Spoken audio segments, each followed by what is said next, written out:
All right, so in this last video, I'm going to update checkpoint a little bit. I'm going to make this a Boolean value that's going to return a true or false value. And there's different ways I could do this, but we'll say Boolean. There's always multiple ways. I'm going to say now in here, if health is greater than 0, so if it still has some health, we should return true. Otherwise, we should return false. If it's false, we need to do something if it's false, we need to do something a little bit different. We should kind of like delete it from the array list. Like we should stop making it a part of bubbles. So we could do something. We could say something like if check mouse, so run that method, do change the color if it's touching, but also give me a little report back whether it is still alive or not. If it's alive, if it's alive, don't do anything. Oh, see, we should check in here. If it's greater than 0, it's going to return true. So that means it is still alive. It still has health left. Let's say I'm going to do this. I'm going to try to make this simple. There's other ways I could do this, but I'm going to say something like this. If it returns a false value, then what we need to do is bubbles.remove b. This is going to produce an error, and I want to explain that error, which is kind of the point of this.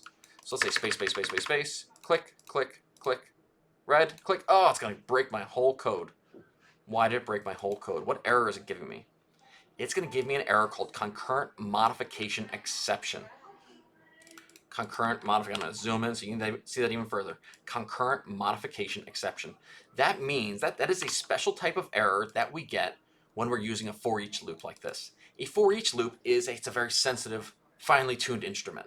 And it really does not want you to change the size of the array list bubbles while you're running it. If you do, you'll produce an error called concurrent modification exception. It's just part of what Java is doing, part of the downsides of this thing.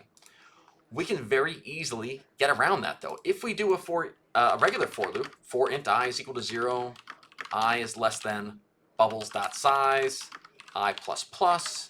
This one is actually much more resilient because each time we're checking the size of bubbles. If it changes size, no worries. We'll deal with that within the loop. Then what we need to say is bubble b is equal to bubbles.get I. So now we can still use b in here. I'm just going to pull out a bubble based on whatever my I value is.